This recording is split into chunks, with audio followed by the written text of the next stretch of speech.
Bomo pa bolj na glas govorili. Spoštovane gospe, gospodje, ekscelence, lepo pozdravljeni na današnji razpravi Slovenskega društva za mednarodne odnose. Ta je namenjena razčlenitvi in razumevanju razmer v Nemčiji 3 dni pred izrednimi ali pa predčasnimi parlamentarnimi volitvami. Potem, kaj se nam obeta po 23. februarju in kaj vemo 3 dni pred volitvami, v katero smer kažejo napovedi, nam bo govoril poznavalec, dolgoletni spremljevalec nemške politične scene, veleposlanik Bojan Grobovšek, tudi zaslužni predsednik našega društva. Bil je veleposlanik na Poljskem, v Argentini in Švici, pri tem pa zunanje politični komentator za slovenske medije z Dunaja in širše. Bojan Grobovšek je tudi avtor več knjig. Vsi verjetno poznamo uspešnico Zakaj Slovenija ni Švica. Kdor je še ni prebral, si jo lahko sigurno sposodijo v knjižnici. Poleg tega pa je napisal še knjigo Mirovna gibanja in eurorakete med emocijami in realno politiko, Razmišljanja o Sloveniji, Homo diplomaticus Slovenicus.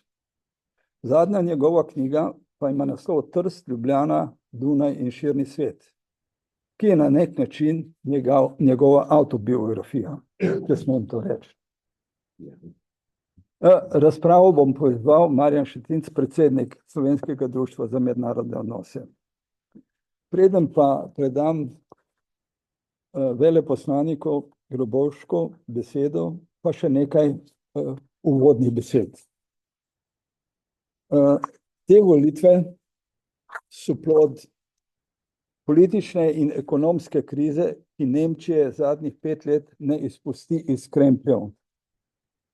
Volitve po spletu okoliščin sovpadajo z nastopom predsedniškega mandata Donalda Trumpa.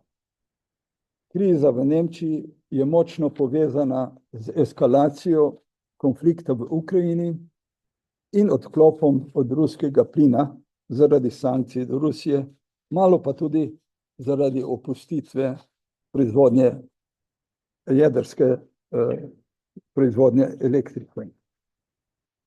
Nemčija je najpomembnejša politično-ekonomska igralka v Evropski uniji in nedvomno pomembna tudi v svetovnem merilu. Po svoji ekonomski moči, merjeno po nominalnem bruto proizvodu in po kupni moči na prebivalca, sodi med 5 ekonomij sveta največjih. Zdaj pa nekaj podatkov. Družbeni proizvod Nemčije je leta 2020 znašal več kot 1/4 bruto proizvoda Evropske unije. Natančno 25,6%. V zadnjih letih pa se je ta znižal, tako je bil leta 2021 25,11%, pol odstotka nižji, leta 2023 pa že pod 25%, se pravi 24,68%, po oceni za leto 2025 pa naj bi znašal še manj, le 24,6%. Torej odstotek manj kot leta 2020. Po Eurostatovi oceni naj bi bil nominalni bruto proizvod Evropske unije približno 20, oni ocenjujejo 20.290 tisoč milijard ameriških dolarjev. Vsi podatki so vzeti, so tukaj citirani po Eurostatu. Nemčija predstavlja 8,43% površine Evropske unije in 18,58% prebivalstva Evropske unije. Za primerjavo samo Slovenija predstavlja 0,48% površine in 0,47% prebivalstva. Kakorkoli že, Nemčija je, v angleščini bi rekli, powerhouse of the EU, je gonilna sila Evropske unije, zato sta ekonomska moč in stabilnost Nemčije tudi moč in stabilnost Evropske unije. V 3,5 letih od zadnjih volitev se je politično-ekonomska scena v Nemčiji močno spremenila. Načeta je bila s trgovinsko vojno, ki je s carinami do Nemčije in Evropske unije, predvsem nemških avtomobilov, uvedel Donald Trump v mandatu 2017-2021. In sporedno seveda s preprečitvijo zagona plinovoda Severni tok. Konec 2021 je prišlo do zavrnitve ruskih predlogov za strateški dogovor z Zahodom, NATO-om in ZDA in s tem do zaostritve odnosov z Rusijo. Nenadoma se je prikrilo več dogajanj. Pandemija, kaotični umik ZDA iz Afganistana in zmaga talibanov, vojna v Siriji, vojna v Ukrajini, vojna v Palestini.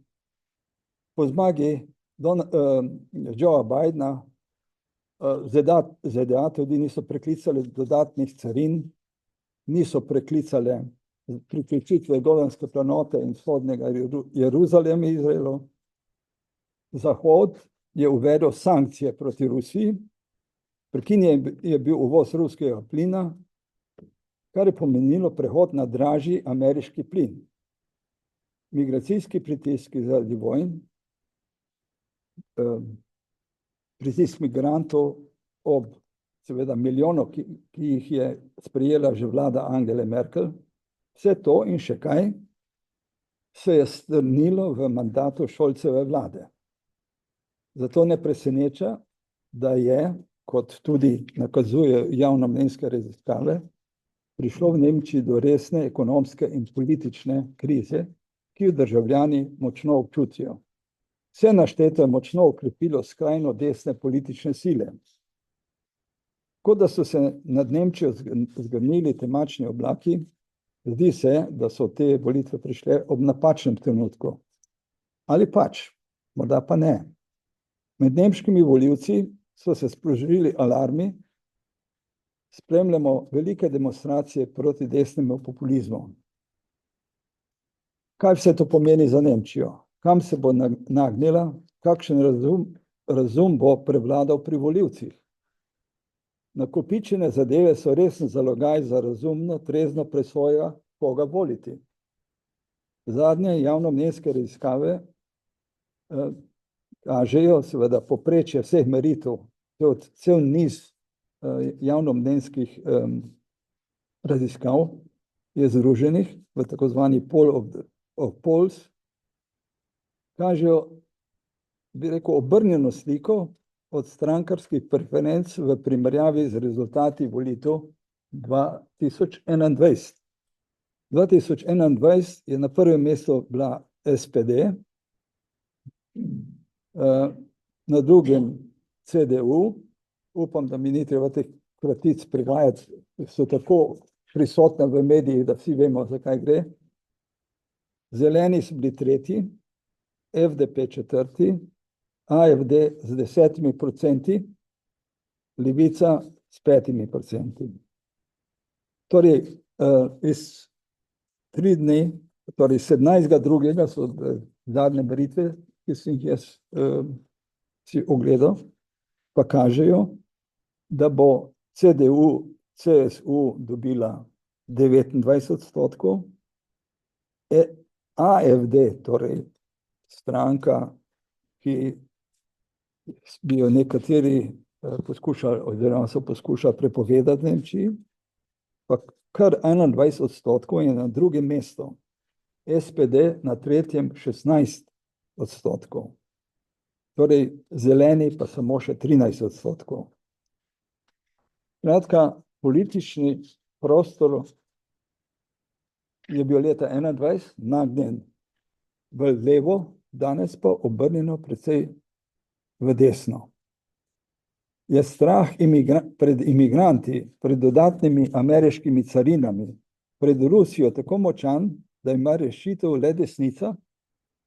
Imigrante je potrebno izgnati, predvsem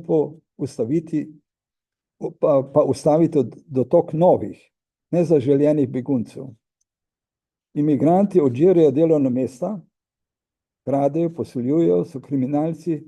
To je mantra desničarjev, ki z lahkoto širijo nepreverjene novice, z lahkoto najdejo krivce in zlorabljajo nemoč marginaliziranih skupin. Mnogi volivci, državljani to nekritično posvojijo. Ni več važno, da prav ti migranti opravljajo dela, ki domačinov ne zanimajo. Kaj se je spremenilo v Nemčiji v zadnjih letih? Kaj vpliva na volivke in volivce? Bi lahko zadnja soočenja kaj spremenila? Katere teme so najbolj izpostavljene? Lahko poteze predsednika Trumpa kaj vplivajo na razmisleke volivk in volivcev? Lahko nemški mediji še kaj spremenijo v razmišljanju volivk in volivcev? Pa ne nazadnje so kakšni indici o glasovih priseljenih državljanov. Tukaj imam v misli Turke, Hrvate, Bosance, pa še mnoge druge. O tem, kako se bodo v nedeljo porazdelili glasovi, bomo videli kmalu. Po včerajšnjih podatkih 20% volivk in volivcev še ni bilo odločenih, torej 1/5. 7% pa jih izjavlja, da se bodo odločili na volišču. Torej, kaj se nam obeta v Nemčiji? Kako daleč na desno se bo nagnila Nemčija? Za vsa ta, bi rekel, zelo težka vprašanja predajam besedo veleposlaniku Bojanu Grmovšku. Prav lepa, hvala. Upam, da se slišimo. Je tako, hvala lepa. Dobro. Zdaj, kot je povedano, čez 3 dni bodo v Nemčiji zvezne parlamentarne volitve. Zadnje so bile septembra 23, nekako pred 3 leti in pol. Tokratne volitve so predčasne. Vlada kanclerja Olafa Scholza, socialdemokrata, ki so jo sestavljali socialdemokrati, zeleni in liberalci, FDP, je trajala samo 3 leta. Med značilnostmi te vlade so bili tudi pogosti javni obračuni medsebojni koalicijskih partnerjev, nestrinjanja med njimi, še posebej med zelenimi in liberalci. Na koncu je kancler Scholz odslovil liberalce. Ravno medsebojno obračunavanje v koaliciji je po nekaterih razlagah eden od razlogov za sedanje slabe volilne napovedi za socialdemokrate in za Olafa Scholza. Scholz naj ne bi znal disciplinirati svojih koalicijskih partnerjev. Liberalci po sedanjih napovedih po novem sploh ne bodo prišli v parlament. V javnosti je predstava, da so liberalci pravzaprav bojkotirali, še posebno v zadnjem obdobju, to vlado. Močno stremljenje po stabilnosti vlade in predvidljivosti trajanja mandata je med značilnosti še posebej nemške povojne politične kulture in zopet moramo poseči v zgodovino. Gre za obdobje po prvi svetovni vojni, nestabilnost, čas Weimarske republike in nekako predstava, da je ta nestabilnost seveda pripeljala na oblast Adolfa Hitlerja in njegove naciste. Nemčija je že 2 leti v recesiji, število brezposelnih je doseglo približno 3 milijone. V kolikšni meri je vlada Olafa Scholza kriva za takšno stanje? Pred vlado Olafa Scholza je 4 mandate, polnih 16 let, vodila vlado krščanska demokratka Angela Merkel.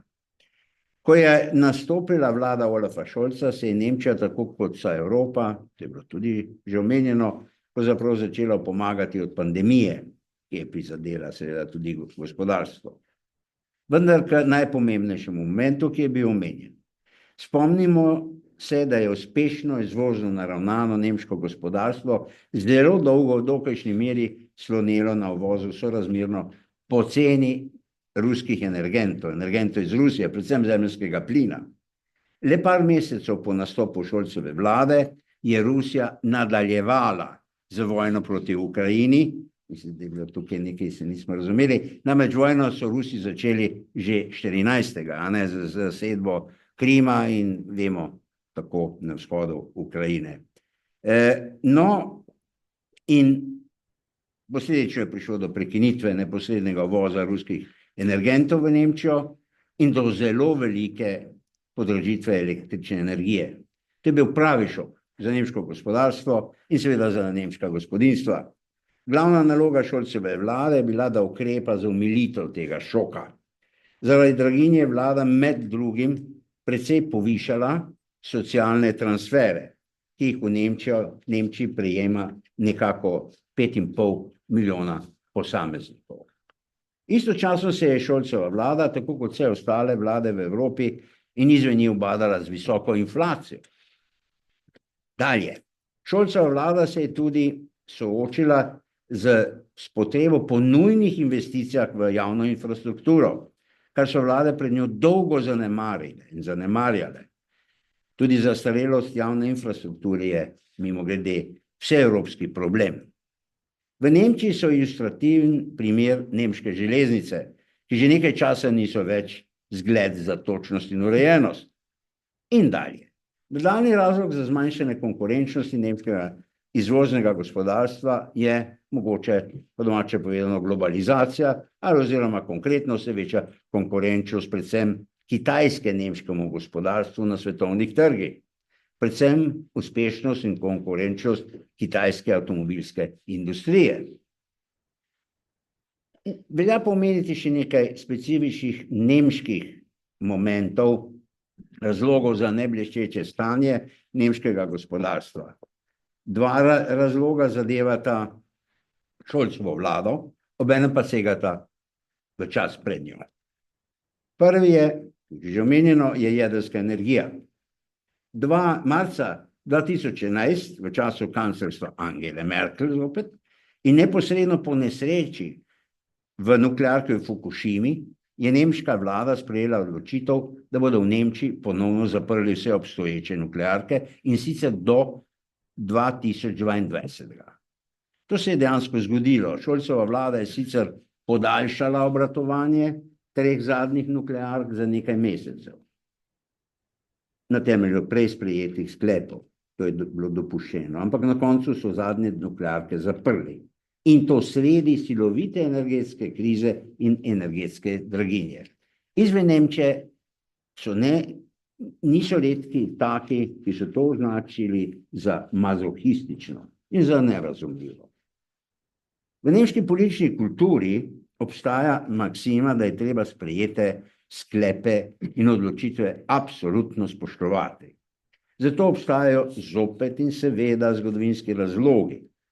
Izven Nemčije omenjeno maksimo mnogi ocenjujejo kot dogmatični in nefleksibilni moment v nemški politični kulturi. Za razumevanje nemškega odnosa, predvsem negativnega odnosa do jedrske energije in močne ekološke zavesti, pa tudi zato, da v Nemčiji obstaja tako močna zelena stranka, ki drugje ne obstaja, je zopet potrebno poseči v nemško zgodovino in to v razna obdobja.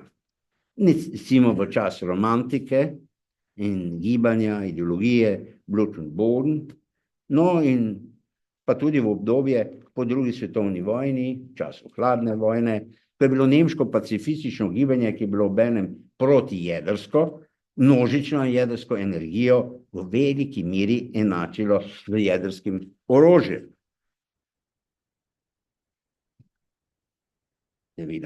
Začudenje in malodane komentarje o nemškem mazohizmu občasno v tujini povzroča tudi tako imenovana Schuldenbremse, v prevodu dolžniška zavora.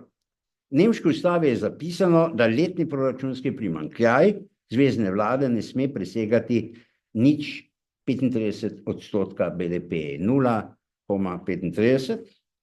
Tudi to je bilo sprejeto v času kanclerke Angele Merkel in zopet za razlago lahko segamo v novejšo zgodovino. Skratka, Angela Merkel, njena vlada, se je odločila za to v času dolžniške krize in krize evra. Torej, okoliščine so se spremenile.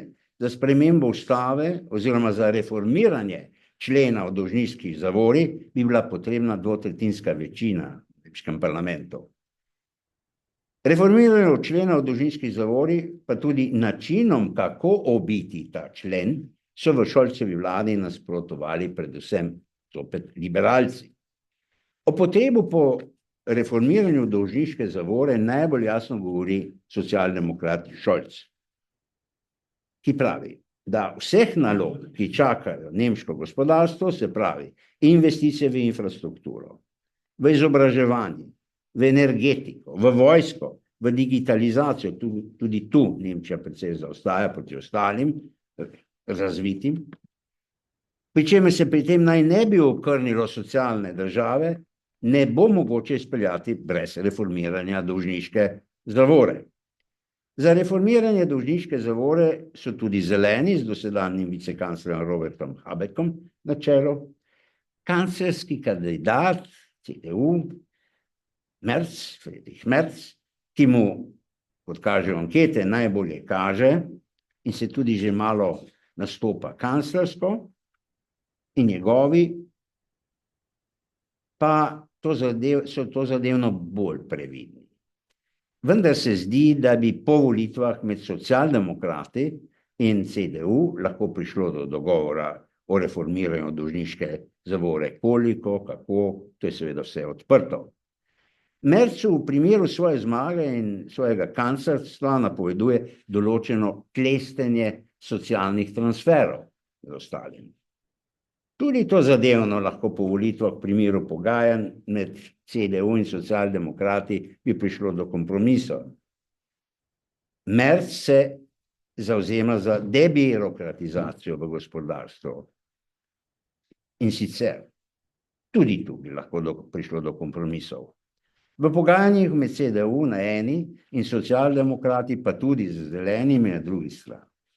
Predvsem pa Merz meni, da oživitev nemškega gospodarstva, da je zato potrebno zmanjšanje in dokaj drastično zmanjšanje davkov. To znamo, ne bi povzročilo bistveno večje investicije nemških podjetij v gospodarstvo in preprečilo, da podjetja ne bi odhajala v tujino. Socialdemokrati imajo tu drugačna stališča do nekaterih vprašanj. Socialdemokrati bi predvsem povišali davke za premožnejše. Ponoven zagon gospodarstva pa naj bi zagotovila dva sklada. Iz prvega bi domači in tuji investitorji lahko črpali beneficirana finančna sredstva za vlaganje v nemško gospodarstvo. Iz drugega sklada v višini 100 milijard evrov javnega in privatnega kapitala bi se črpala sredstva za posodobitev nemške javne infrastrukture in za krepitev najbolj sodobnih in v prihodnosti najbolj perspektivnih sektorjev gospodarstva. Zopet precej jasno je, da brez reforme dolžniške zavore to ne bo mogoče. V tednih pred volitvami, ki bodo v nedeljo, so tudi v tujini najbolj odmevale debate v zvezi s tujci, z številom migrantov, emigrantov in azilantov v Nemčiji. Nekaj številk.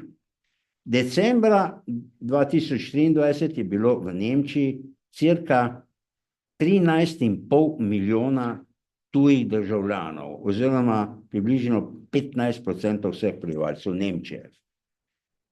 Med velikimi razvitimi industrijskimi državami v Evropi, Francija, Združeno kraljestvo, Italija, je to zadevno Nemčija zdaleč na prvem mestu, procentualno in v absolutnih številkah. Na prvem mestu je tudi, kar zadeva delež tujcev, ki niso iz držav članic EU.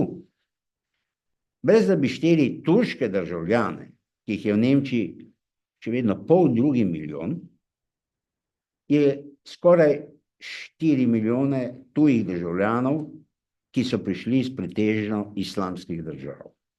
Po izbruhu državljanske vojne v Siriji je v Nemčijo prišlo cirka 1 milijon Sirijcev ali 5% celotnega prebivalstva Sirije.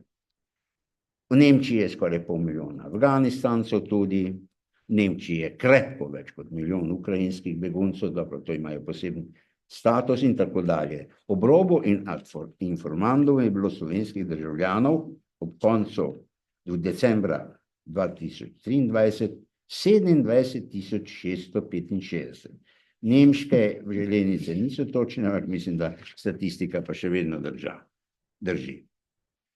Vsi se verjetno spomnimo migrantske krize pred 10 leti, ko se je pred nemškimi mejami nagnetlo na 100 tisoče migrantov, beguncev in predvsem iz Bližnjega vzhoda.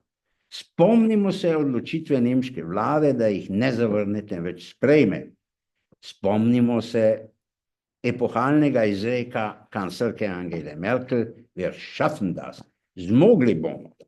In ta zmogli bomo je postal slogan tedanje tako imenovane nemške Willkommenskultur, kulture dobrodošlice.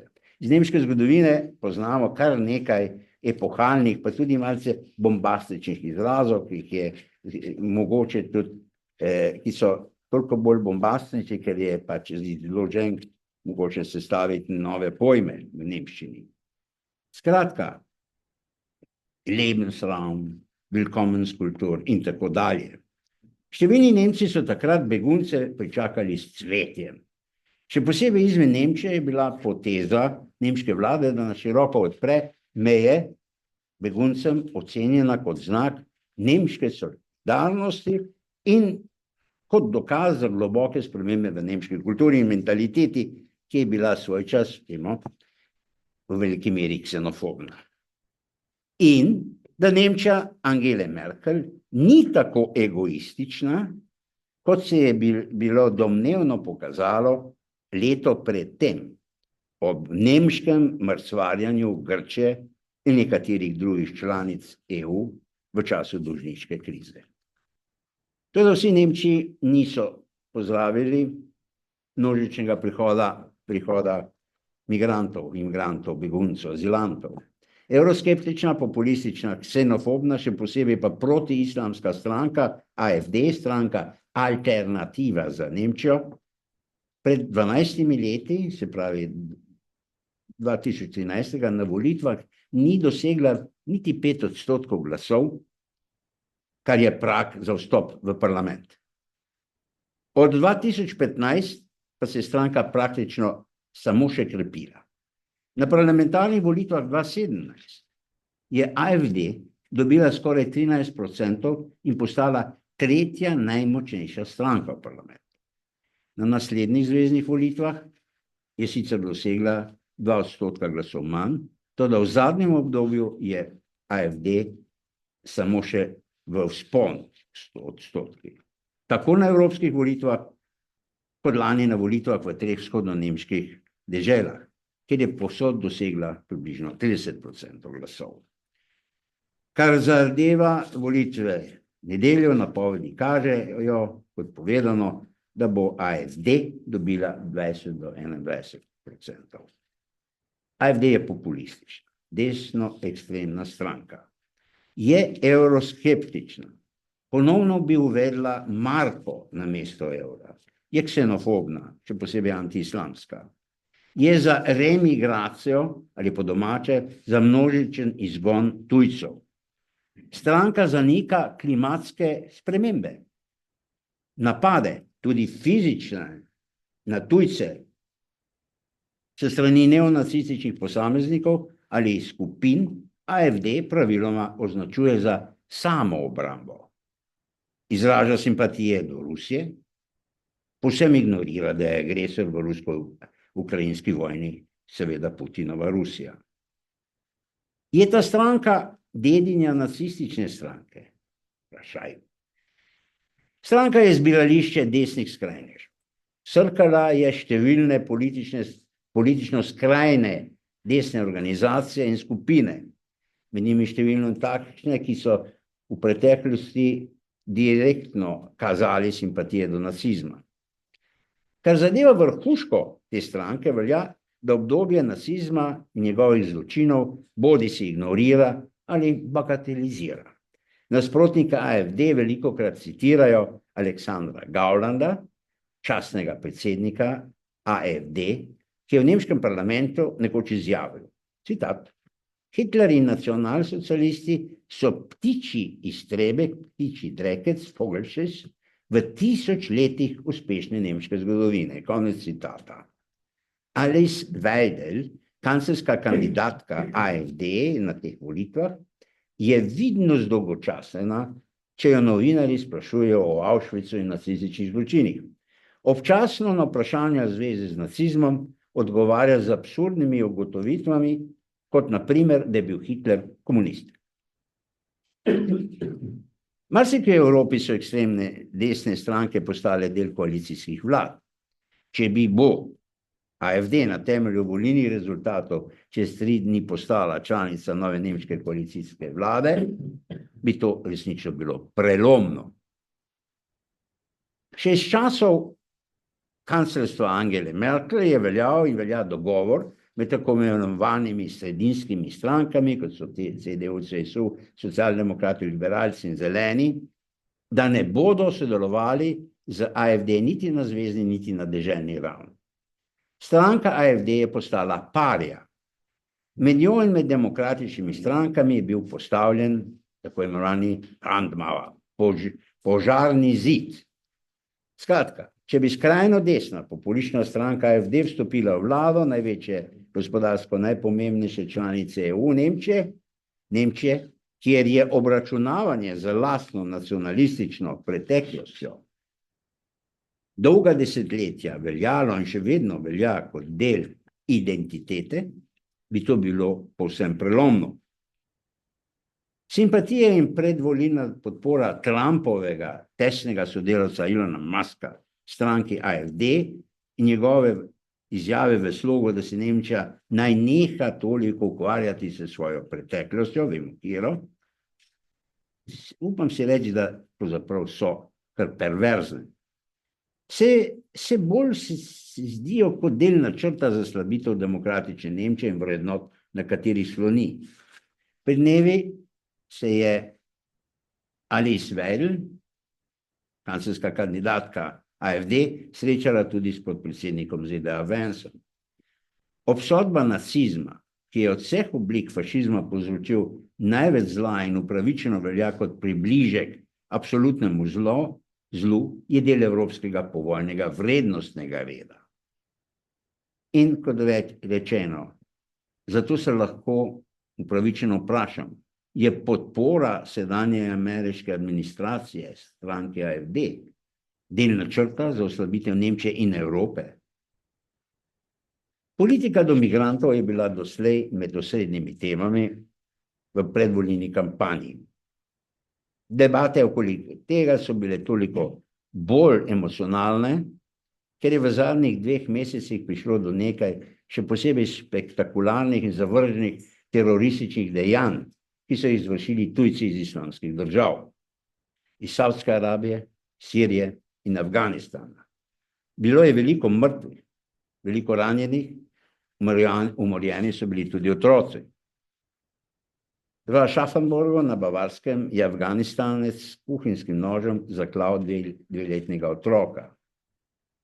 Ampak mimogrede, čisto kot informacija, ta nesreči umorjeni deček je bil sin emigrantov iz Maroka. V Münchnu, pred približno tednom dni, oziroma nekaj več, je zopet tak atentat, nekdo, Sirijec, je zapeljal v množico, umoril, do smrti povozil naklepno otroka v vozičku in mater. Otrok in mati sta bila Alžirca, tudi imigranti v Nemčiji. Skratka, pojdimo k imigrantov oziroma atentatorju iz Afganistana. Ta psihično bolni storilec je bil prosilec za azil, ki je v času bivanja v Nemčiji storil nekaj kaznivih dejanj. Prošnje za azil mu niso odobrili, bil je izgnan. Že zdavnaj bi moral zapustiti Nemčijo. Zaradi birokratskih zapletov pa do tega ni prišlo. In podobnih primerov je bilo in je več. Pokazalo se je, da oblasti povsem ne obvladajo situacije, da je ustanov in posameznikov, ki se v Nemčiji tako ali drugače ukvarjajo z azilanti, z integracijo imigrantov v Nemčiji in tako dalje, zdaleč premalo. In da pravzaprav ne obstaja niti kratkoročna, niti dolgoročno dodelana politika v zvezi z imigranti in s tujo delovno silo. Vse to seveda je bilo in je voda na mlin stranke AfD, ki je že vladam, ki jih je vodila krščanska demokratka Angela Merkel, učitala in Šolcevi vladi seveda ravno tako učita popustljivo, neodgovorno in za Nemce nevarno politiko do tujcev. Kanclerski kandidat Friedrich Merz je pred par tedni v parlamentu zahteval zaostritev zakonodaje v zvezi z imigranti. Podprla ga je skrajno desna alternativa za Nemčijo. Socialdemokrati in zeleni so Merza obtožili, da je prelomil besedo, po kateri on in njegova stranka ne bosta sodelovali z AfD. Merz je odgovoril, da to ni bilo sodelovanje, da ni bilo nobenih dogovorov. No, dejstvo je, da je Merz tudi v zadnjih dneh ponovno nekajkrat ponovil, da njegova stranka absolutno ne bo sklepala povolilne koalicije z AfD. V zadnjih dneh je celo precej jasno nakazal, da kot koalicijska partnerja po volitvah prideta najbolj upoštev socialdemokrati, SPD in zeleni.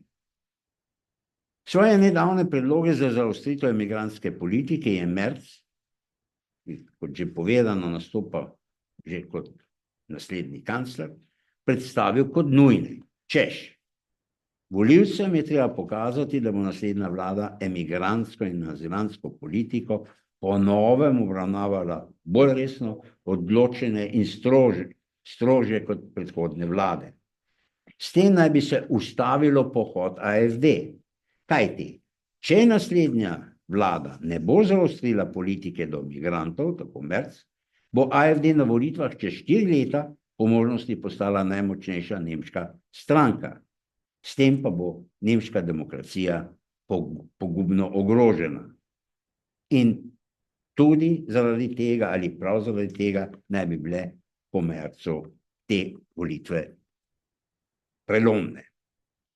Za zaostritev politike do imigrantov do neke mere so tudi socialdemokrati in zeleni, vendar le-ti še posebej poudarjajo, da je treba najti pravo razmerje, ravnotežje med humanostjo na eni strani ter redom in varnostjo na drugi strani.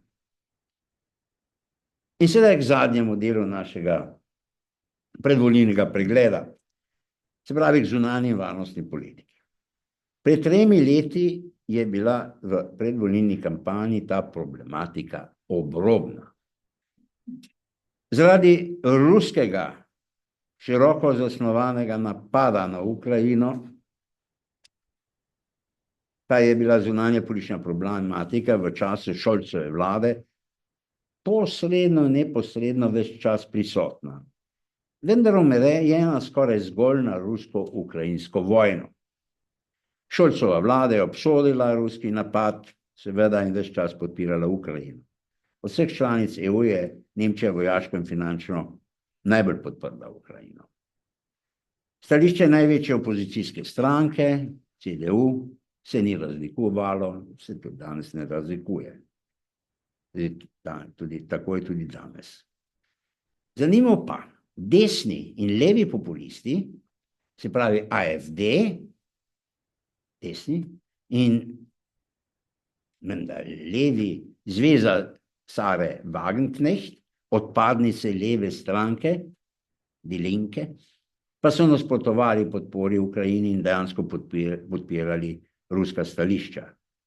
Sploh je zanimivo, kako se stališča desne AfD in domnevne leve zveze Sare Wagenknecht, ki tudi med ostalim zagovarja zaprtje nemške meje za migrante, zelo zanimivo, v veliki meri stikajo. No, ampak včasih je vendarle. Ne moramo mimo vtisa, da se desni in levi skrajneži v marsičem tudi strinjajo. S ponovnim prihodom Donalda Trumpa, vnuka Frederika Trumpa, je svoj čas emigriral iz Nemčije v ZDA. Skratka, s ponovnim prihodom Donalda Trumpa na oblast, s podporo ameriških republikancev, stranke AfD, s Trumpovo politiko do rusko-ukrajinske vojne in z izključevanjem Evropske unije iz razgovorov o usodi Ukrajine, je zunanja politika pravzaprav v zadnjih 10 dneh, 2 tednih postala tema v nemškem predvolilnem boju, ampak ne preveč. Se dogodki tako hitro vrstijo en za drugim, menjajo. In Donald Trump in njegovi nas vsak dan presenečajo, da je pravzaprav težko postaviti neko trajno, jasno stališče z druge strani. Težko je slediti številnim izjavam in dogodkom. Le nekaj dni po široko zasnovani ruski ofenzivi proti Ukrajini, pred 3 leti, je kancler Scholz oznanil preobrat, kar zadeva nemško varnostno in obrambno politiko, tako imenovano Zeitenwende, zopet malce bombastičen izraz in pojem iz nemškega mednarodno-političnega leksikona. Pri tej Zeitenwende je šlo predvsem za ustanovitev izrednega sklada v višini 100 milijard evrov. S tem naj bi Nemčija čim prej dosegla 2% BDP-ja za letne izdatke za vojsko. Dejansko je v zadnjem letu, kot kaže Nemčiji, to uspelo. Toda nemški obrambni minister Pistorius in vicekancler Habeck sta že izjavila, da bo letne izdatke za vojsko v sploh ne tako bližnji prihodnosti potrebno povečati na 3,4 oziroma na 3,5% BDP-ja. Skratka, slišali smo, tudi Trump je povedal, da bi bilo potrebno 5, sedaj je 2 in nekako ne bi se stična točka kompromisna bi bil med 2 in 5%.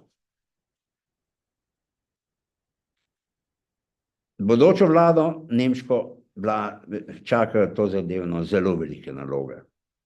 Nemčija se bo morala kaj hitro soočiti s vprašanjem o vlogi Nemčije v Evropi, v Evropski uniji.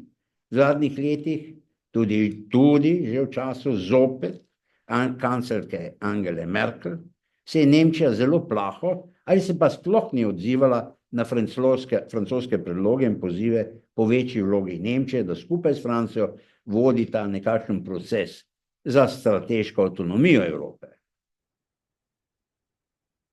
Tudi to so vprašanja za novo vlado in za bodočega kanclerja. Nemška vlada se bo morala zopet, po vsej verjetnosti, zelo resno in še resneje kot prej soočiti s vprašanjem skupnega zadolževanja članic Evropske unije, čemur je Nemčija doslej načeloma nasprotovala. Vse to je za bodočo vlado. In ta bodoča vlada bo sestavljena na temelju volilnih rezultatov. Slišimo in beremo o napovedih in projekcijah. Teh je dejansko zelo veliko in so malodane vsakodnevne. Nemški predvolilni boj je pravi infotainment. Če gledaš po televiziji, mešanica informacije in entertainmenta. Kot smo slišali, naj bi se CDU-CSU obetalo približno 30% glasov. Alternativi za Nemčijo nekakšno 20%, socialnim demokratom 15-16, zelenim 12-13. Od manjših strank se je v zadnjih tednih presenetljivo pospela Die Linke. Die Linke je pravzaprav nekje dedinja, je nastala iz naslednice vzhodno-nemške komunistične partije, SED. Zanjo so še pred tedni napovedovali, da se sploh ne bo uvrstila v parlament. Zadnje prognoze pa pravijo, da bo dosegla precej več kot 5%, kar je prag za vstop v parlament. Die Linke se je močno reformirala, obsoja napad Rusije na Ukrajino. Zanimivo je ugotovitev, da se ta stranka poleg AfD najbolj poslužuje družbenih medijev in da prav to naj bi bilo tudi odgovor za njen uspeh in za njen vzpon. Obenem pa je še pred tednom veljalo, da je 28 do 30% še vedno neodločenih v Nemčiji. Do epohalnih preobratov verjetno ne bo prišlo v nedeljo. So pa možni precejšnji odstopi od prognoz. V nedeljo pozno večer, oziroma pravi rezultati naj bi prišli v noči od nedelje na ponedeljek, no, takrat bo marsikaj, če ne vse precej jasno. Hvala za pozornost. Ja,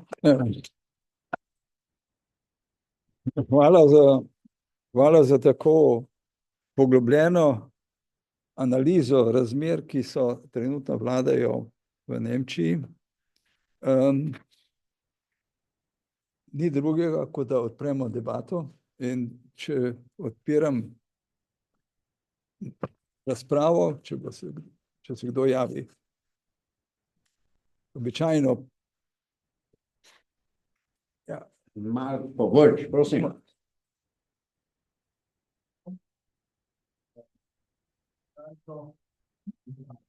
Zaskrbljujoče. Ena stvar, ki je umakala kot ekonomistu, in sicer večji poudarek na to, da je v bistvu nemški poslovni model strahiral. Nemčija je dobili v recesiji, nič ne kaže, da bo kaj bolje, tudi ko bo kancler Merz prevzel vajeti Bog ve kdaj, ker tudi to ni bilo jasno, kako hitro se bo ta koalicija sestavljala. Ali je, seveda ti mnogo bolj spremljaš volilno kampanjo, občutek pa imam, da so te resne ekonomske teme, ki so končno Nemčijo pripeljale do tega, da je evropski bolnik, 25% družbenega proizvoda EU, ne more to vse skrbeti. Kako torej spremeniti tisto, kar je recimo od Schröderja naprej funkcioniralo, da vkljub finančni krizi, ki si jo tudi omenil pred 12-13 leti, da bo Nemčija, ne glede to, ko se bo končala avantura ameriške administracije in rezultat pogajanj glede Ukrajine, Nemčija končno stopila spet na pot gospodarske rasti, ki si jo vsi želimo, ker smo vsi od tega odvisni. Občutek imam, da je tega premalo, da resne, ne samo tiste zadolžitvene bremze, o katerih si govoril, zavore, ampak marsikaj drugega, kako v bistvu spremeniti model, ki je primerljiv na ameriški, bi rekel, obrambni sposobnosti, ruskih energentih in kitajskem trgu, to so zdaj že klišeji, ki so končani. Kaj pravzaprav v Nemčiji preostane in koliko od tega je prišlo že kot tema na določenih političnih strank v tej kampanji? Ja, hvala. Nisem poudaril, da je nemški model v hudi krizi oziroma postaja neuspešen, zato ker to ni velika tema. Ko sem govoril ko sem bral tudi predvsem Merza, človeka, ki je bil v gospodarstvu v zadnjih letih, etc. Pravzaprav tudi te njegove napovedi, ta magična formula zmanjšati davke in potem bo, simplificiram se dobro, do sam, kaj več pa tudi ne. Skratka, to neka velika debata ni in zato so tudi razumljive tista, ko bi rekel, skeptična vprašanja, češ, kako bo naprej, kaj bo naprej, tudi če bo nova vlada, takšna ali drugačna, no pa da jo bo vodil Merz. Zdaj, jaz se strinjam seveda, pač ne odkrivam smodnika, da je ta Trumpov nastop in podobno, da je to neka budnica za Nemčijo, ampak za vso Evropo. Zdaj, seveda, mogoče je bilo veliko bolje, če bi bil buditelj malo drugačen, ampak kakorkoli.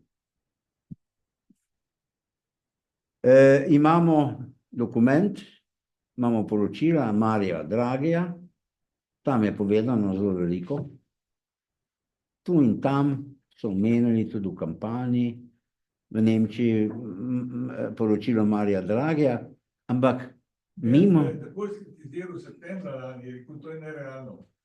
No, vse. In vse kaj je prelomno morda.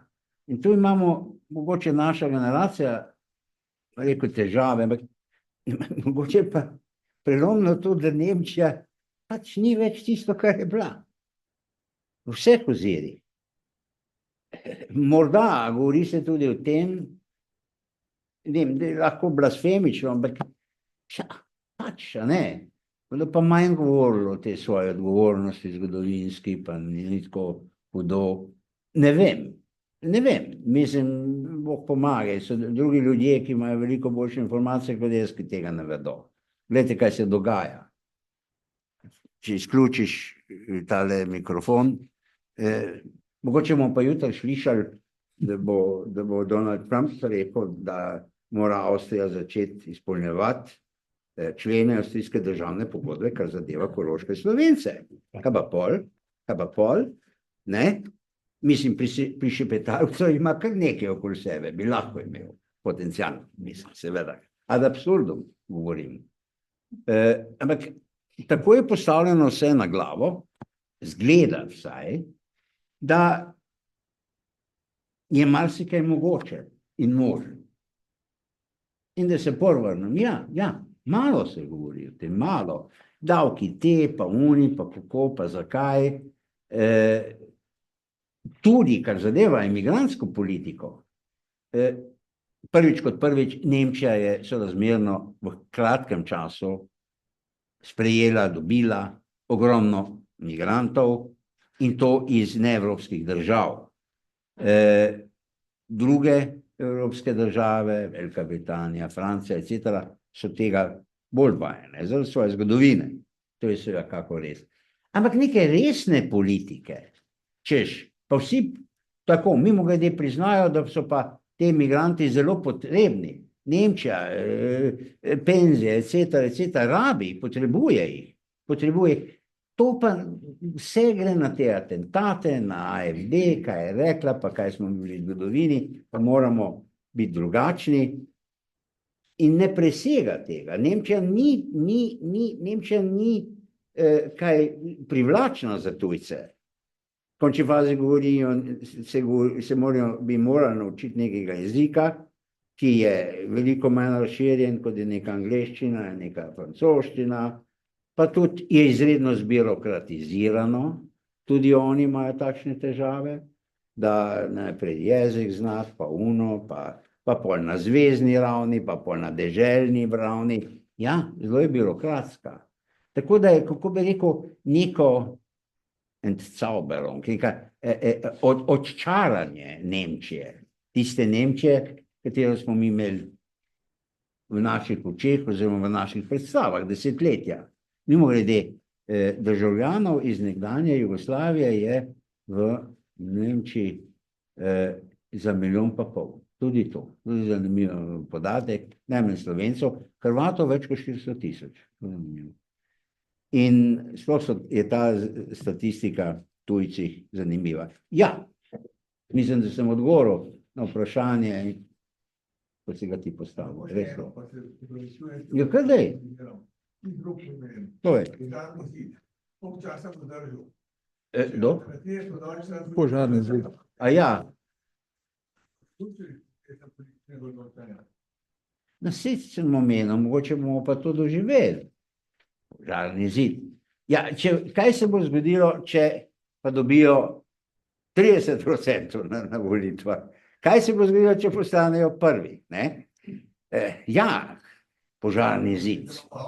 Kar se je že Ja, zgodilo v no, Avstriji. v Avstriji se je zgodilo, no, potem, no, pa vemo, kaj se je v Avstriji. Ja, ampak če bodo te procenti samo rasli, a boš rekel, da je pač tak in tak procent, že dolgo časa obstaja neka teza, da je 30% nekje volivcev nagnjenih k ekstremnim rešitvam, etc. Ne? Ja, pa če se bo pokazalo, da je to 35% takih, ali pa 40 nekega dne, kaj bomo pa pol? Ja, to, no, nekje je, kar je podpredsednik Vance rekel, ne, da so izključene, se pravi AfD, pa tudi Zara Wagenknecht, to je dal za alibi zraven, ne, to je demagogija. In niso bili čisto nič izključene, se tudi Linke ni bila v Münchnu tam zraven. Ampak je pa nekaj, en ščepec logike noter, ne? Odgovor sredinski stranke, ja, moramo se tako postaviti, da potem oni ne bodo več močni. Ok, hvala, konec citata. Kaj pa bo? Ne vem. Rezultati bodo povedali, kako bo. Merz lahko prisega, kakor hoče. Ampak kaj pa, če bo rezultat v nedeljo tak, kar jaz osebno ne mislim, da bo tak, ampak to je, ne vemo. Kaj pa potem? Kaj pa potem? Okay. Če sem prav videl, Jože Jerovšek se je javil k besedi, ampak ker si tako daleč, ne vem, koliko se te bo slišalo. Vem, da imaš gromki glas, ampak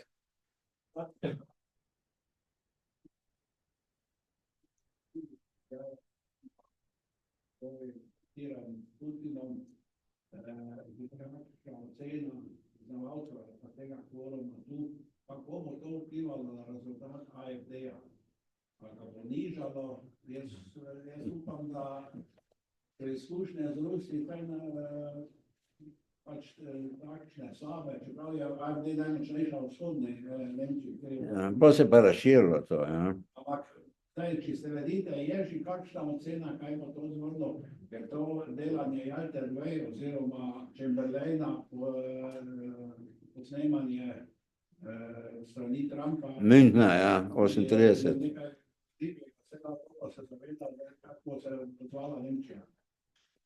Ja, hvala.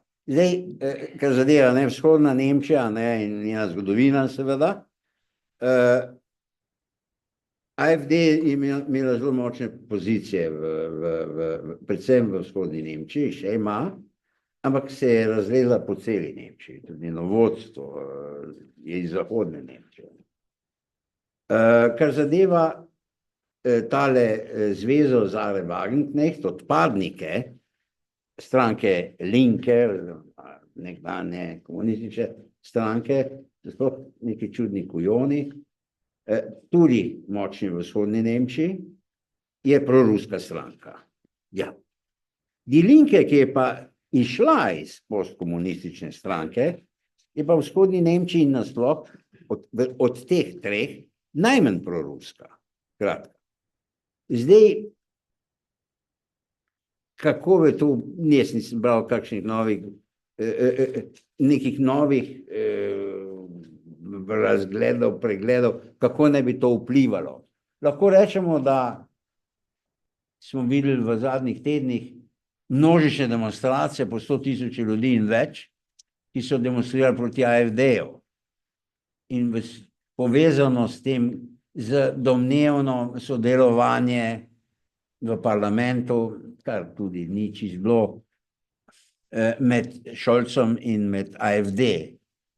Pa rezultati teh anket, pregledov ne kažejo, da bi kaj to, te množične demonstracije in tako naprej vplivalo, da bi AfD dobila kaj manj, bistveno manj, ali pa da bi CDU dobil manj, češ so sodelovali z AfD. Toliko vem in lahko vemo in lahko vidimo. težko bo kaj povedati, kako in kaj bo kaj in to bo. Bi pa čisto tako, glede, ne, ta odstop oziroma prekinitev in vlade se strani Olafa Scholza, ne, pa vendar preseneča. Ne. Trump je že zmagal, Donald Trump na volitvah, vedel se je, da bo hudo in da tako pomembna država si nekako malo dovoli, da je brez vlade v takem obdobju, to malo preseneča. Namreč, ko se sprašujemo, čisto govorim iz množice milijonov informacij, ki sem jih zbiral in zbral, zakaj naj bi Šolc tako slabo stal. Opazno je, da pri novinarjih nima dobre pozicije. In ko bereš in bereš in bereš, izgleda on na ven, hladen, stoičen, hanzeatski, kot pravijo z Hamburga, dejansko pa da je precej koleričen in da je v odnosu z novinarji velikokrat impulziven. Da je bil tudi nekajkrat žaljiv. Oni njegovi pravijo, da je negativna stran Friedricha Merza, da je impulziven. Pa zgleda, da je Olaf Scholz tudi impulziven in da je to tudi ima določene posledice. Govorim o tem, kar sem bral, gledal in slišal in tako dalje. Nedeljo bo vse jasno. Oziroma v nedeljo na podeljen. Sem mimogrede, če ni pri novinarjih dobro zapisan, se pravi, mediji vendarle imajo velik vpliv in lahko premaknejo zgodbo. Tisto, kar je Jože rekel, edina stranka, ki je v tem... Ja, se ne deluje. Ne deluje. Jaz bom ponovil, ker sem preglasil. Edina stranka, ki je pridobila v zadnjih tednih, je Die Linke. Se pravi, da nastaja neko vzdušje, ki je verjetno malo odmik, pa tudi Sara Wagenknecht zgublja. Zdaj trenutno kaže, da morda ne bo prišla v parlament, ki je pa odpadnica od levice. Se pravi, morda grejo glasovi nazaj. Toliko samo k tej zgodbi. Morda. In kot povedano, to pa res, ne, prav mladi, nekaj mladih pri Die Linke in so se zelo pokazali, izkazali v zadnjih časih, v zadnjih 2 tednih in kot rečeno, družbena omrežja. To so AfD in Die Linke, ki izredno jaha na tem. Ima Mladenka, Reichenek se piše, ima ne vem koliko, 2 milijona followerjev, kaj. Ampak to so te zgodbe danes v zvezi z mediji, senzacionalistične zgodbe, ki jih prodajajo tudi resni, tako imenovani resni mediji, ki seveda, če jih veliko prodajajo, niso več toliko resni, kot so včasih bili. Ampak so mediji, so kingmakeri. Ja, ne vem, kjeri, družbeni ali oni odprej, ali mainstream, tako imenovani mainstream. Tudi tukaj so se te vprašanja načela. Tisti, ko so v prvi klopi, se radi kar oglasijo, ne da bi se javili. In povedali, kdo so. Veleposlanik Benko se je javil v besedi. Prosim. Najprej se zahvaljujem Bojanu za ta temeljit pregled situacije scene v Nemčiji pred volitvami. Jaz sam ne spremljam toliko nemške scene, je bliže Italija iz službenih razlogov. Tam je v Italiji prišlo tudi do enega zasuka v desno, bi rekel, Cinque Stelle, 5 zvezdic, Salvini, zdaj imamo Meloni in tako naprej.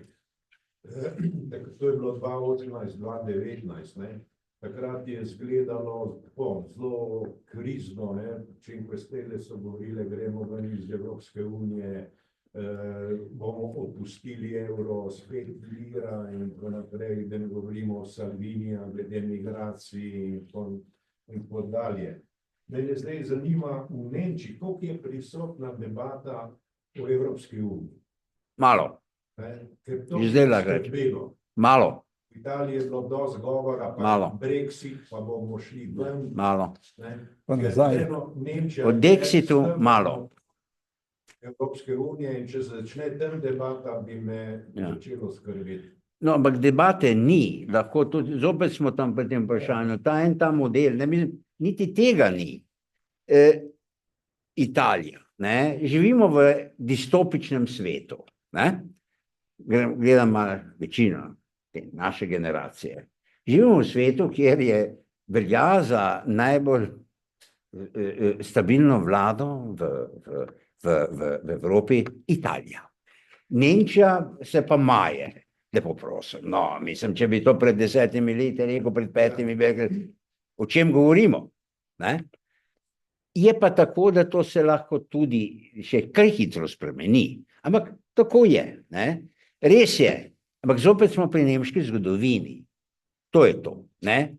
Ja, Italija je imela fašizem in mi to dobro vemo v tem prostoru in tako naprej, ne, smo bili in to so neke postfašistične ali kakorkoli že te stranke.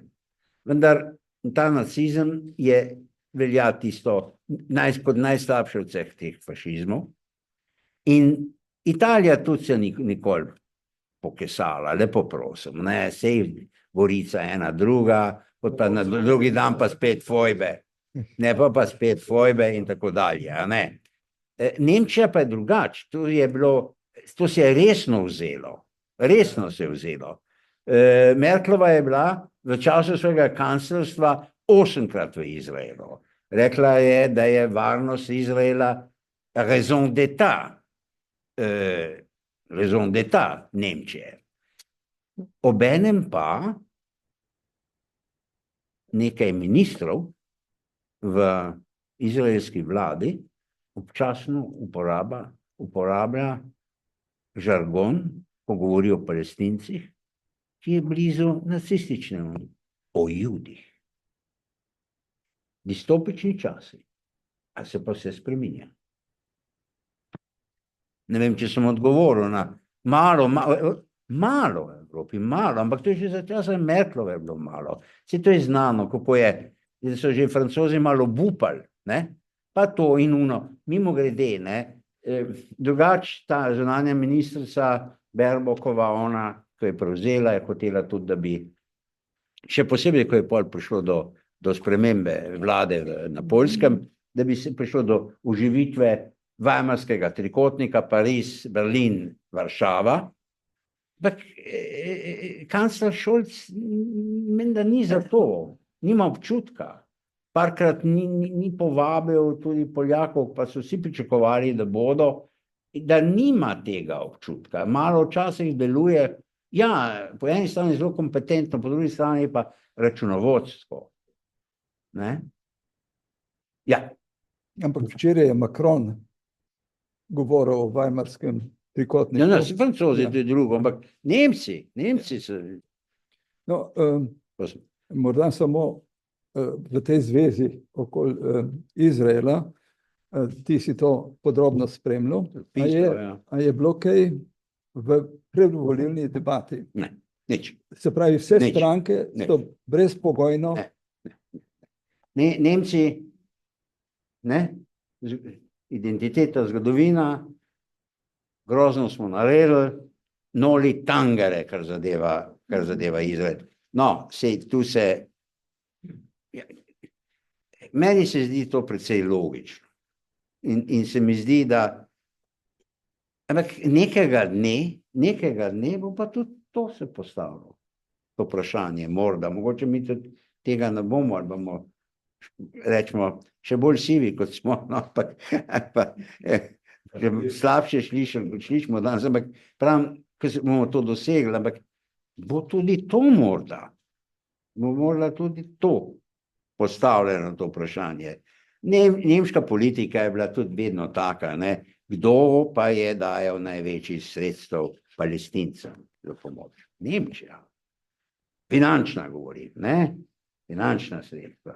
Politično popolno, pa seveda popolna podpora, ne govorim Hamasov, pač palestinski vladi, tisto, kar je, tako dalje in tako naprej, Gaza, Zahodni breg.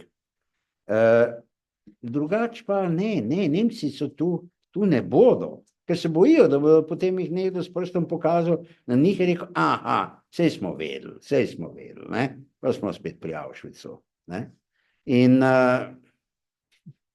ja, skratka, ne delaj takih zločinov. Zelo se trudimo, da postanemo tretjerazredna sila v svetu. Mislim, Nemci. In bodo Turki postali bolj pomemben faktor, da ne bo Ukrajine pa Rusije. EU mazohistična, ne samo Nemčija. Mirko Dolinšek. Mirko, prosim. Imam kratko vprašanje. Povej. Če človek pogleda Nemčijo v času kola, Merklove in seveda nesrečnega oziroma nedlega Šolca, se kljub vsemu vpraša, kaj je sposoben politični razred Nemčije po volitvah narediti za Evropo. Ali še zmeri lahko nosi kompas, kamor bo šla Evropska unija. To vemo, da je ta os Pariz, Berlin načeta. Zelo bi želel, da bi ta politični razred, ki bo že bil, pa bo nastal nov, to storil. Pika. Se pa bojim, da ne kaže najbolje. Mi je zelo žal. Trump porabo enega sogovornika v Evropi.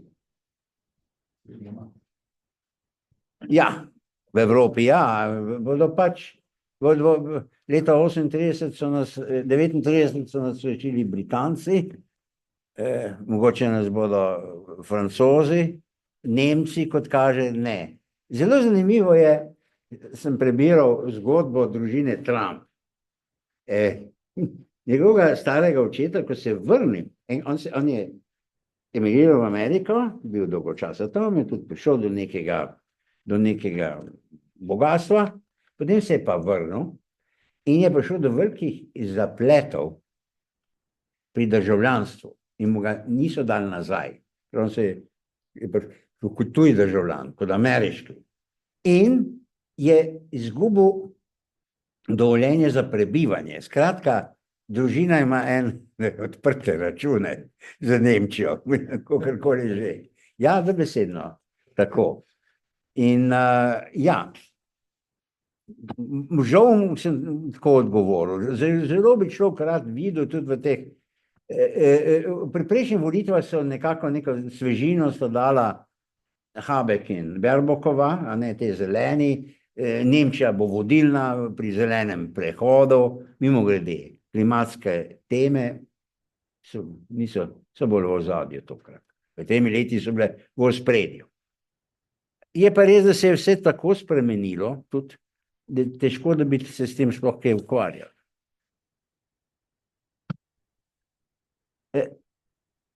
Rekli smo, pred 5 minuti bom tako, pardon. Ja, prosim.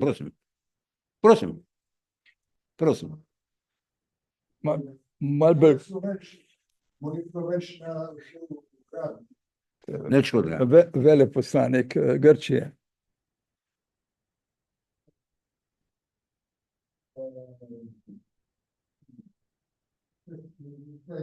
Najlepša hvala vama in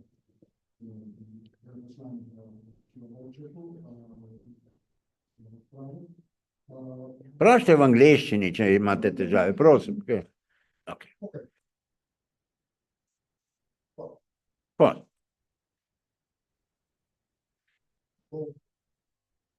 Dobro.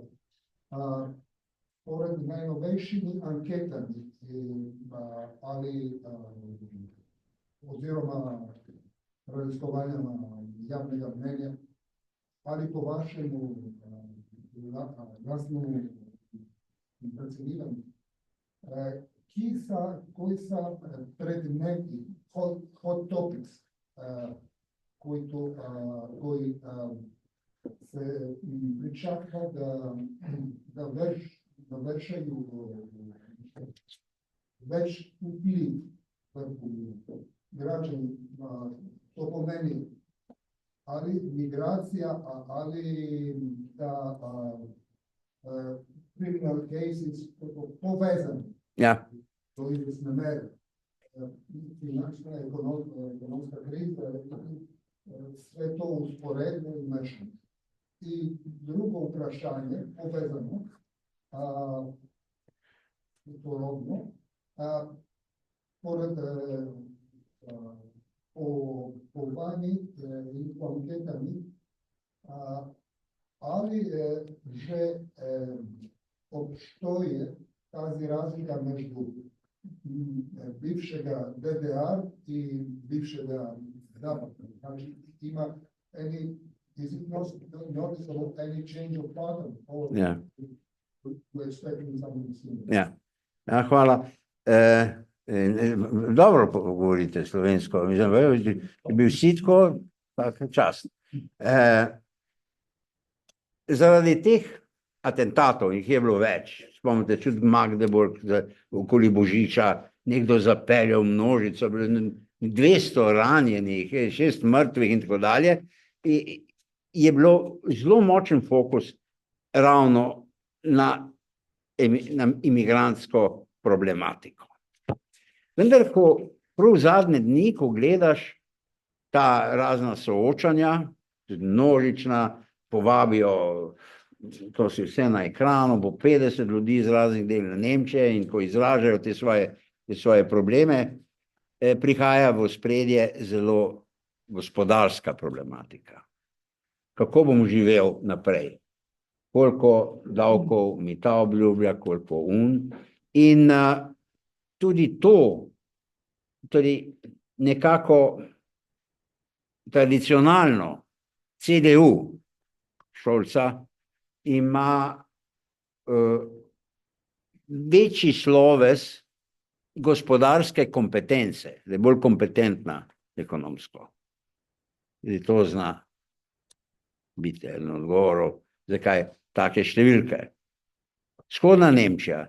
Vzhodno Nemčijo in med zahodno Nemčijo so še vedno je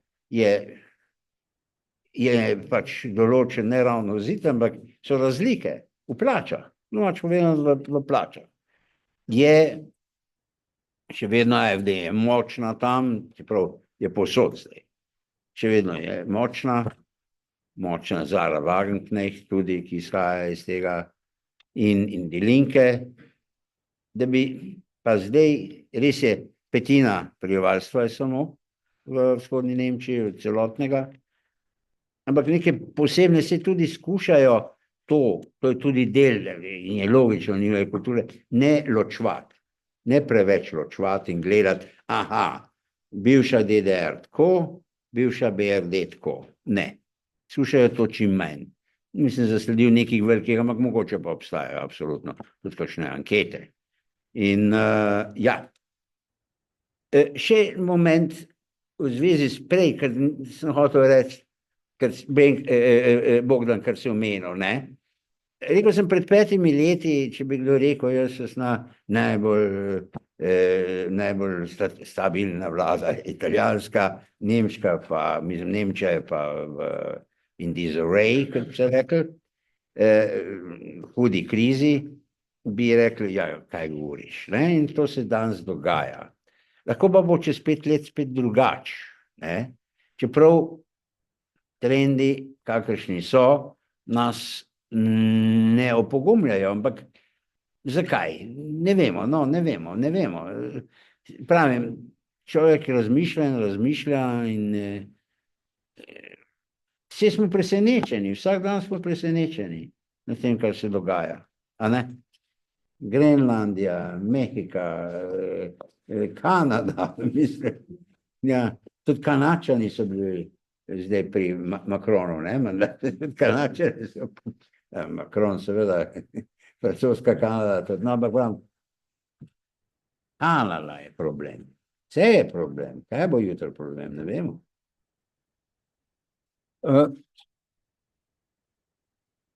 Milko Ja, prosim. Dolinšek. Strateška avtonomnost Evrope. To, kar producirajo Francozi. Nemčija je, govorim zdaj v zahodu, dobro, cela Nemčija, zelo proameriška. To je tako kot so včasih za italijanske socialdemokrate rekli il partito americano. To pa Nizozemci so to taki. To je zvesta, Američani so nam prinesli svobodo, Američani so nam prinesli štandard in to starejša generacija je vezana na Francijo, češ te vezi nemško-francosko prijateljstvo je pomagalo, da se je Nemčija spet postavila na noge, malo mlajša, tako kot mi, recimo, no, je pa na Ameriko, na ZDA zelo vezana. Zelo veliko jih je študiralo tam, tudi med zelenimi, da se razumemo. Veste, kako je prišel, ne, Kennedy, takrat ich bin ein Berliner, ne, in tako naprej, v Berlin in garancija, da bodo branili. To je šok zdaj, šok. To razdvajanje, to je hud šok. Za Nemce bi rekel verjetno hujši kot za Francoze. Za Britance ne bi rekel, Britanci so pragmatični in gledajo za nazaj in za naprej in to mogoče drugače gledajo, ampak to je šok. Za Dance mislim, da je šok.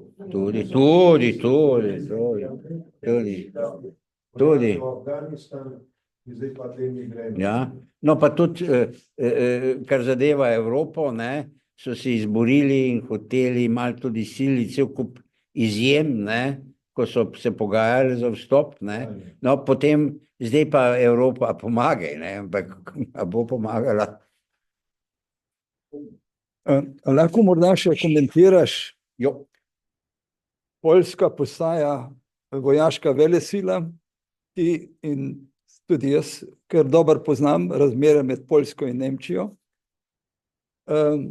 Kako gleda Nemčija na to? A je bilo to tudi v razpravi kaj omenjeno? Ne.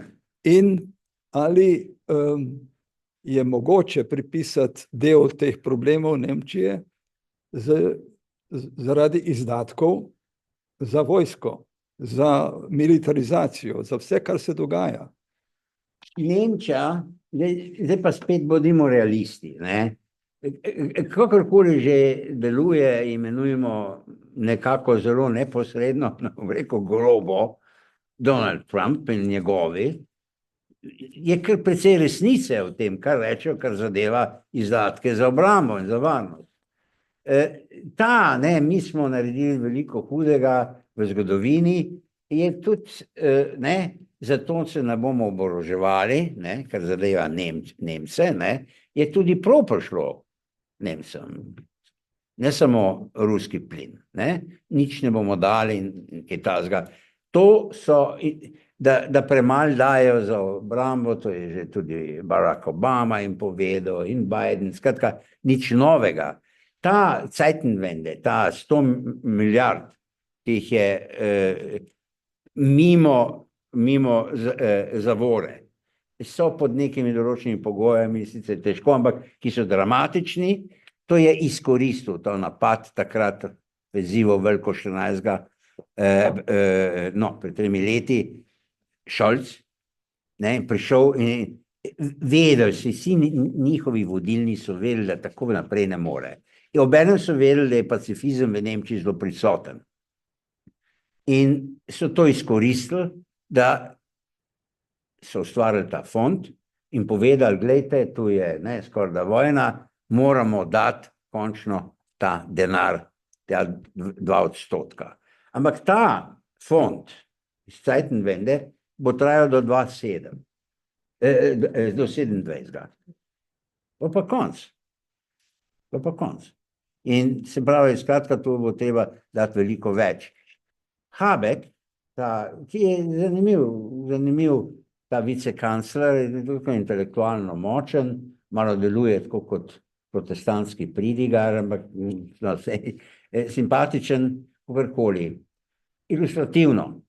On je za njegovo generacijo, Nemčiji, on je služil civilni rok v vojski. Ni hotel v vojsko, ampak civilno, ne? Civilni rok. In se ga vprašali, a bi vi danes zopet šli civilno služiti? Je rekel, ne. Bi šel vojaški rok. Ampak tudi diskusija o tem, nekateri so načeli, vprašanje ponovne uvedbe vojaškega roka, ne, v Nemčiji. To so teme in še posebno zdaj pred volitvami se jih bojijo. Predstavljate se, da prideš tako idejo, pa Merc namesto 30% jih dobi 5%, ne, mi se hočem reči, no, ampak kakorkoli. Bo tudi to vprašanje in mimogrede, če se koga bojijo Rusi, v Evropi se bojijo Nemcev. Iz zgodovine. Jaz mislim, da smo že kar dobro izčrpali našega današnjega govornika. Jaz predlagam, da s tem zaključimo današnjo razpravo in predlagam, da se dobimo v naših prostorih na pogostitvi v Kozarcu. En majhen aplavz za našega današnjega.